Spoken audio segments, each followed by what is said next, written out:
Hello everyone, आज हम BSc part second की फिजिकल केमिस्ट्री की यूनिट 5 स्टार्ट करते हैं। यूनिट विद्युत रसायन सेकंड। इलेक्ट्रोकेमिस्ट्री सेकंड में हम इलेक्ट्रोकेमिकल सेल्स के बारे में पढ़ेंगे। तो first of all, what are electrochemical cells, अर्थात विद्युत रासायनिक सेल्स क्या होते हैं। विद्युत रासायनिक सेल्स ऐसे एपरेटस होते हैं जिनके द्वारा इलेक्ट्रिकल एनर्जी को केमिकल एनर्जी में कन्वर्ट किया जा सकता है अथवा केमिकल एनर्जी को इलेक्ट्रिकल एनर्जी में कन्वर्ट किया जा सकता है। तो इसका अर्थ यह हुआ कि विद्युत रासायनिक सेल्स जो होते हैं वो दो प्रकार के होते हैं। पहला, वे सेल जिनमें इलेक्ट्रिकल एनर्जी को अर्थात विद्युत ऊर्जा को केमिकल एनर्जी में कन्वर्ट किया जाता है अथवा विद्युत ऊर्जा के द्वारा कोई भी केमिकल रिएक्शन करवाई जाती है। तो इस प्रकार के जो सेल होते हैं वो इलेक्ट्रोलाइटिक सेल होते हैं, क्योंकि इनमें इलेक्ट्रिसिटी के द्वारा जो है वह केमिकल रिएक्शन की जाती है।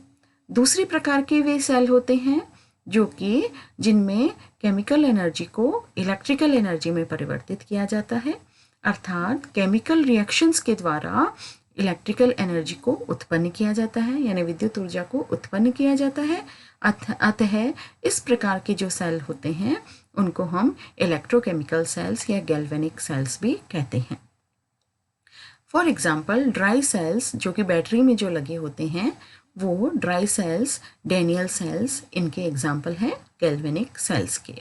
तो गैल्वेनिक सेल्स को अगर हम देखें तो गैल्वेनिक सेल को डायग्रामेटिक अगर हम रिप्रेजेंटेशन करें तो यह कुछ इस प्रकार के होते हैं।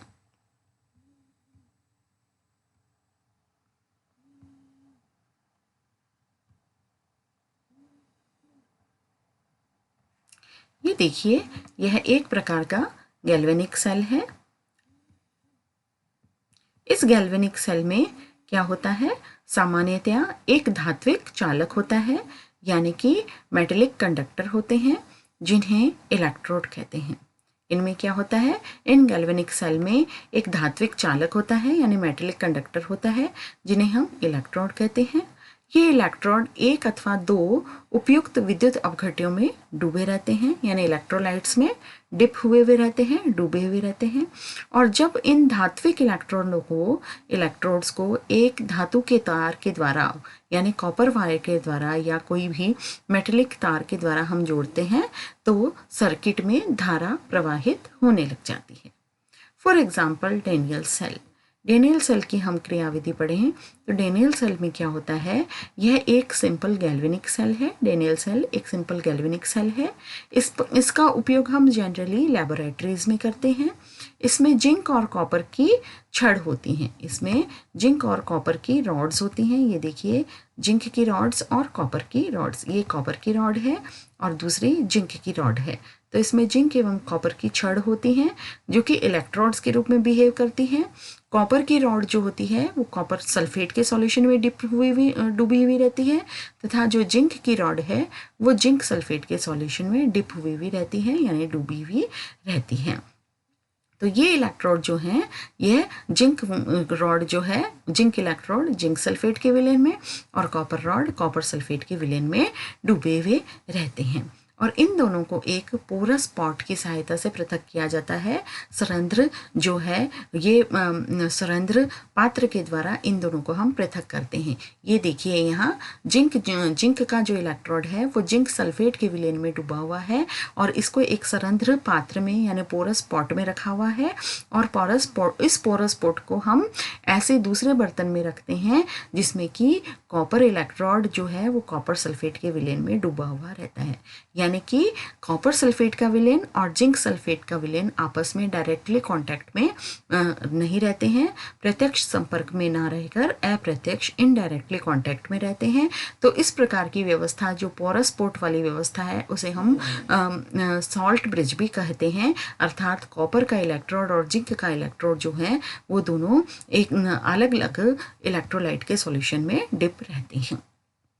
जिंक और कॉपर के इलेक्ट्रोडों को एक वोल्टमीटर से जोड़ देते हैं और एक बाह्य परिपथ बना देते हैं।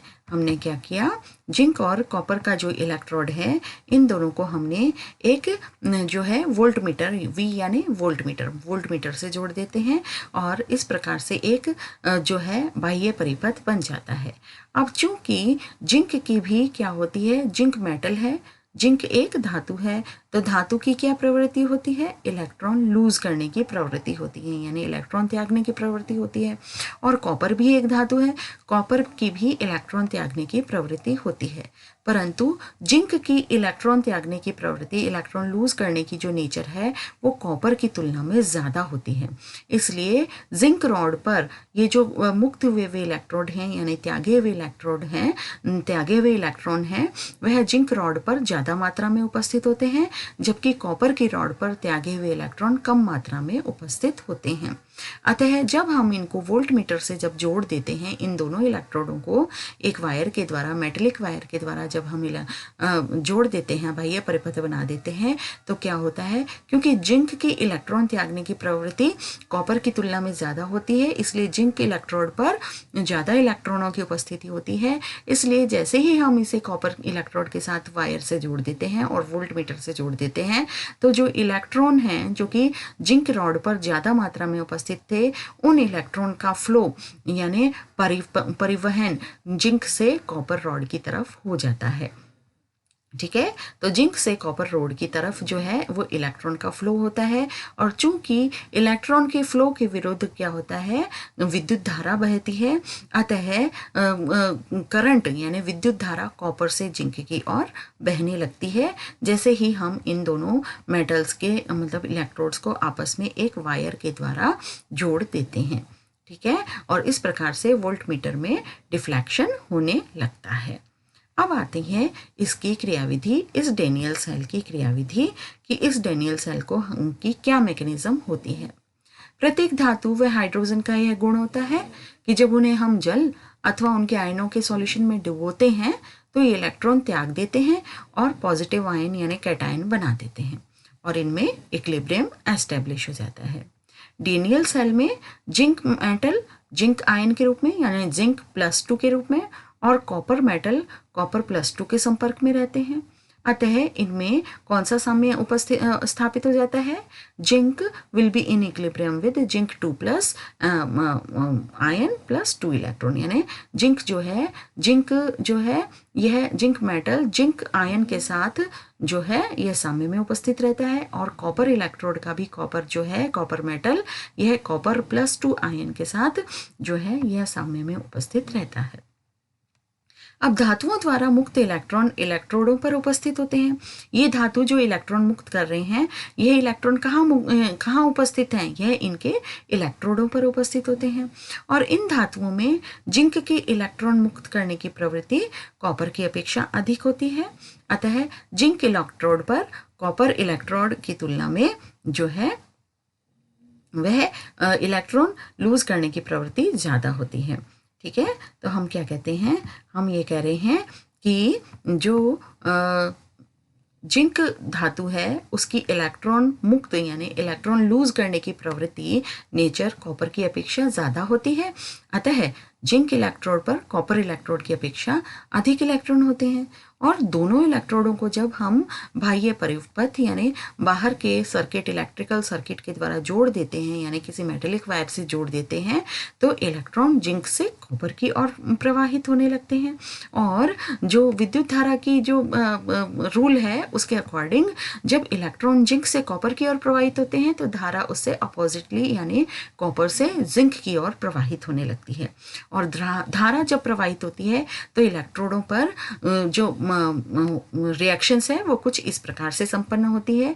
जिंक इलेक्ट्रोड पर क्या रिएक्शन संपन्न होती है, जिंक इलेक्ट्रोड पर जो जिंक मेटल है जिंक धातु है वह जिंक +2 आयन में परिवर्तित हो जाता है और 2 इलेक्ट्रॉन को लूज कर देता है, 2 इलेक्ट्रॉन को त्याग कर जिंक +2 आयन में परिवर्तित हो जाता है, अर्थात ऑक्सीडेशन की अभिक्रिया संपन्न होती है जिंक इलेक्ट्रोड पर।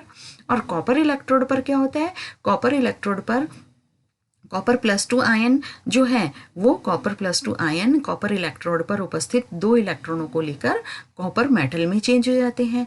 यानी कॉपर प्लस 2 आयन जो है वो 2 इलेक्ट्रॉन लेकर कॉपर धातु में चेंज हो जाते हैं, अर्थात रिडक्शन का प्रोसेस संपन्न होता है कॉपर इलेक्ट्रोड पर। तो जिंक इलेक्ट्रोड पर तो ऑक्सीडेशन का प्रक्रम संपन्न होता है और कॉपर इलेक्ट्रोड पर रिडक्शन का प्रोसेस यानी अपचयन का प्रोसेस संपन्न होता है। और यदि दोनों रिएक्शंस को हम एक साथ मिलाकर लिखें तो किस प्रकार से कंप्लीट रिएक्शन लिखी जाएगी? जिंक मेटल यानी जिंक ऊपर वाला जो जिंक है वो zinc metal plus copper 2 plus, ठीक है, and this gives zinc 2 plus plus copper. यानी कि जिंक तो जिंक आयन में चेंज जिंक प्लस 2 में चेंज हो जाता है और कॉपर प्लस 2 जो है वो कॉपर में चेंज हो जाता है, अर्थात इस प्रकार ये रेडॉक्स अभिक्रिया संपन्न हो जाती है, जिसे कि हम हिंदी में उपापचयन अभिक्रिया भी कहते हैं। तो इलेक्ट्रोड्स पर होने वाली ये जो अभिक्रियाएं होती हैं इनको हम इलेक्ट्रोड रिएक्शन कहते हैं अथवा हम हाफ सेल रिएक्शन भी कहते हैं। यह तो हो गई कंप्लीट सेल रिएक्शन, कौन सी? Zinc plus copper 2 plus gives zinc 2 plus plus copper, ठीक है। और जो हाफ सेल रिएक्शन है वो ऑक्सीडेशन की रिएक्शन, जिंक से जिंक प्लस 2 आयन बनना और कॉपर प्लस 2 का 2 इलेक्ट्रॉन लेकर कॉपर में चेंज हो जाना, ये रिडक्शन प्रोसेस, ये भी हाफ सेल रिएक्शन कहलाती हैं। तो ये जो अभिक्रियाएं होती हैं ये अभिक्रियाएं जो हैं इन अभिक्रियाओं को हम हाफ सेल रिएक्शंस कहते हैं, ठीक है। तो इन धातुओं में जिंक के इलेक्ट्रॉन मुक्त करने की प्रवृत्ति कॉपर से अधिक होती है, अतः जिंक इलेक्ट्रोड पर कॉपर इलेक्ट्रोड की अपेक्षा अधिक इलेक्ट्रॉन होते हैं और दोनों इलेक्ट्रोडों को जब हम बाह्य परिपथ से जोड़ देते हैं तो इस प्रकार से धारा बहने लगती है और इस प्रकार से हमारी रिएक्शन जो है इलेक्ट्रोड रिएक्शंस संपन्न होती हैं। इन अभिक्रियाओं से यह स्पष्ट है कि इलेक्ट्रोडों पर होने वाली अभिक्रियाएं ऑक्सीडेशन और रिडक्शन है। जिंक इलेक्ट्रोड पर ऑक्सीडेशन की रिएक्शन संपन्न होती है और कॉपर इलेक्ट्रोड पर रिडक्शन की रिएक्शन संपन्न होती है। अतः जो सेल रिएक्शन है, कंप्लीट सेल रिएक्शन, पूर्ण सेल रिएक्शन है, उसको हम रिडॉक्स रिएक्शन कहते हैं। अतः गैल्वेनिक सेल में धारा की उत्पत्ति जो होती है वो रिडॉक्स अभिक्रिया के द्वारा होती है, ठीक है। इनमें करंट कैसे डेवलप हुआ? रिडॉक्स रिएक्शन के द्वारा संपन्न हुआ। अब हम ये कहते हैं कि हमारी जो चिन्ह की थ्योरी है, साइन कन्वेंशन है, उसके अकॉर्डिंग क्या होता है कि वह इलेक्ट्रोड जिससे इलेक्ट्रॉन बाह्य परिपथ में प्रवेश करते हैं, यानी वह इलेक्ट्रोड जो कि इलेक्ट्रॉन मुक्त करता है और जिससे इलेक्ट्रॉन बाह्य परिपथ में प्रवेश करते हैं, यानी वह इलेक्ट्रॉन जो कि इलेक्ट्रॉन मुक्त करके प्लस आयन बना देता है यानी धनायन बना लेता है, वह इलेक्ट्रोड क्या कहलाएगा? उस पर क्योंकि ऑक्सीकरण की अभिक्रिया हो रही है अतः उस इलेक्ट्रोड को हम कहते हैं एनोड, ठीक है। तो डेनियल सेल में जिंक इलेक्ट्रोड जो होता है वो एनोड की तरह कार्य करता है और वह इलेक्ट्रोड जिसके द्वारा इलेक्ट्रॉन सेल में प्रवेश करते हैं, अर्थात जिस इलेक्ट्रोड पर अपचयन होता है यानी रिडक्शन की रिएक्शन होती है, वह इलेक्ट्रोड क्या कहलाता है? कैथोड कहलाता है। तो यहाँ कॉपर इलेक्ट्रोड जो है वो कैथोड की तरह कार्य करता है क्योंकि जिंक इलेक्ट्रोड के द्वारा जो मुक्त इलेक्ट्रॉन हैं वो इलेक्ट्रॉन जो है वो कॉपर इलेक्ट्रोड के द्वारा ले लिए जाते हैं और कॉपर इलेक्ट्रोड पर के पास उपस्थित जो कॉपर प्लस 2 आयन है वो 2 इलेक्ट्रॉन लेकर रिड्यूस हो जाते हैं यानी अपचयित हो जाते हैं। तो इस प्रकार से कॉपर इलेक्ट्रोड जो है ये कैथोड का कार्य करता है। इस प्रकार जब इलेक्ट्रोडों को किसी वोल्टमीटर से हम जोड़ देते हैं तो वोल्टमीटर में इलेक्ट्रोडों के पोटेंशियल डिफरेंस यानी विभवांतर को यह वोल्टमीटर जो है यह दर्शाता है। और यही विभवांतर यदि खुले सर्किट में मापा जाए यानी कि हम इन दोनों को किसी तार से ना जोड़ें, यदि हम इन दोनों इलेक्ट्रोड्स को किसी तार से ना जोड़ें यानी आपस में कनेक्ट नहीं करें यानी खुला सर्किट हो जाए, हमारा परिपथ में धारा प्रवाहित नहीं हो रही हो, तो इसे हम इस पोटेंशियल डिफरेंस को क्या कहेंगे? इस विभवांतर को हम विद्युत वाहक बल कहते हैं। इस विभवांतर को हम क्या कहते हैं? विद्युत वाहक बल कहते हैं। तो इस प्रकार जो बना हुआ डेनियल सेल है, इस डेनियल सेल का विद्युत वाहक बल 298 केल्विन टेम्परेचर पर, कितने? 25 डिग्री सेंटीग्रेड कह दो या 298 केल्विन टेम्परेचर कह दो, इस ताप पर इस डेनियल सेल का विद्युत वाहक बल 1.0988 वोल्ट प्राप्त होता है। इस डेनियल सेल का विद्युत वाहक बल तो इस प्रकार हमने देखा कि जो हमारा डेनियल सेल है वह डेनियल सेल एक प्रकार का गैल्वेनिक सेल है और इस गैल्वेनिक सेल में क्या होता है, इस गैल्वेनिक सेल में दो प्रकार के इलेक्ट्रोड होते हैं, मेटेलिक इलेक्ट्रोड होते हैं, कॉपर का इलेक्ट्रोड और जिंक का इलेक्ट्रोड। कॉपर का इलेक्ट्रोड कॉपर सल्फेट के विलयन में डूबा हुआ रहता है, आयनों के विलयन में डूबा हुआ रहता है, और जिंक का इलेक्ट्रोड जिंक सल्फेट के विलयन में डूबा हुआ रहता है। तो जिंक की जो है वो इलेक्ट्रॉन लूज करने की प्रवृत्ति यानी इलेक्ट्रॉन त्यागने की प्रवृत्ति कॉपर की तुलना में ज़्यादा होती है। अतः जिंक इलेक्ट्रोड पर ज़्यादा इलेक्ट्रॉन उपस्थित होते हैं क्योंकि त्यागे गए इलेक्ट्रॉन जो होते हैं वो इलेक्ट्रोड पर उपस्थित होते हैं। तो जिंक इलेक्ट्रोड पर ज़्यादा इलेक्ट्रॉन उपस्थित होते हैं और कॉपर इलेक्ट्रोड पर कम इलेक्ट्रॉन उपस्थित होते हैं, क्योंकि दोनों ही क्या बना रहे हैं, +2 आयन बना रहे हैं, 2 इलेक्ट्रॉन मुक्त करके। ठीक है।